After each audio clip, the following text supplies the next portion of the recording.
देश की सबसे बड़ी और सबसे क्रेडिबल, सबसे रिलायबल, सबसे भरोसे वाली इंश्योरेंस कंपनियों में से एक एचडीएफसी लाइफ।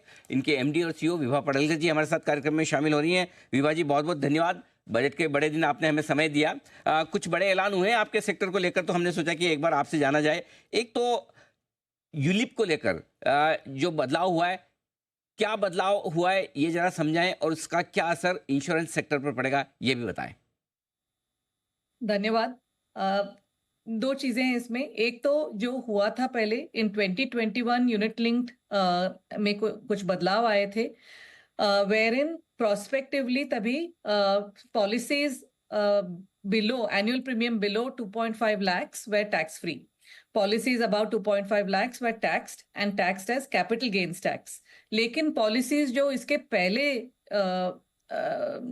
सोल्ड हुई थी या बिकी गई थी, वो पॉलिसीज में जो कंप्लायंट थे, which meant like a 10 times cover इत्यादि, दोज वर टैक्स फ्री। लेकिन और भी कुछ पॉलिसीज थे which were not compliant, those policies were being taxed at highest marginal tax rate. उनको अभी सब अलाइनमेंट करके दोज पॉलिसीज नाउ क्लैरिफिकेशन किया है कि those will be taxed as per capital gains tax. तो बेसिकली ये रैशनलाइजेशन है, और ये बहुत अच्छी चीज है इंश्योरेंस होल्डर्स के लिए, क्योंकि पहले जो था highest marginal tax rate, it was taxed, it could be as high as से 30%। Now due to capital gains tax it is at 12.5%। तो बेहतर है उनके लिए कि जब भी उनके पॉलिसीज मैच्योर होंगे तो दे विल हैव टू पे लेसर टैक्स। Okay, perfect. दूसरा एक और बड़ा जो बदलाव है, एफडीआई लिमिट 74% से बढ़ाकर 100% की गई है। क्या ये प्राइवेट सेक्टर के प्लेयर्स के लिए, क्या इसमें कुछ टर्म्स कंडीशन है, या अब लगभग सारी इंश्योरेंस कंपनियों के लिए दरवाजे खुल गए 100% एफडीआई के?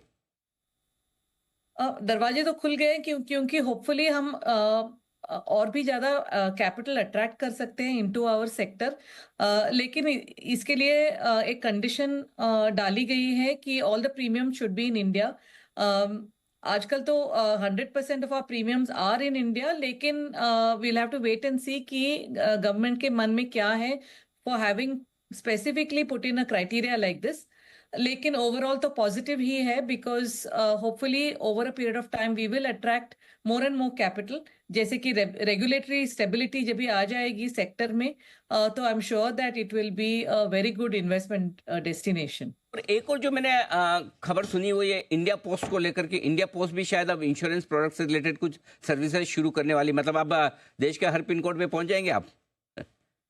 मैं तो बहुत खुश हूँ ये शेयर करने के लिए कि India post is already our partner, और जिधर भी हम कोने कोने में हम पहुंच नहीं सकते हैं तो they are a very valuable partner to evangelise, और फाइनली लास्ट माइल जो होता है to get insurance through to last mile in terms of all Indians. Okay, overall आप कॉर्पोरेट्स के लिए, इंडस्ट्री के लिए और देश की इकोनॉमी के लिए कैसे देखती हैं बजट को?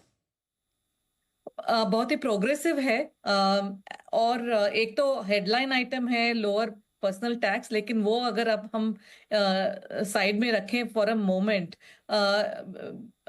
it is very clear कि all aspects, especially women, especially people marginalized, education, some of the specific disease control, तो काफी all pervasive budget है, and it clearly sets a target for the fiscal deficit reduction. and जो उन्होंने target लिया है वो काफी अग्रेसिव टारगेट है, लेकिन also government has every time delivered on the fiscal deficit reduction target. So certainly वो बहुत नोटवर्दी चीज है कि हम we are making progress on that front. Okay, Vibha ji, बहुत बहुत धन्यवाद आपका। आपने समय दिया, अपने सेक्टर के बारे में और बजट के बारे में आपने विस्तार से हमें बताया। बड़ा दिन है इसलिए आज आपका समय मैं ज़्यादा नहीं लूंगा, लेकिन आपसे जल्दी आपको फिर से हम निमंत्रण देंगे आकर विस्तार में बातचीत करने के लिए। इस बीच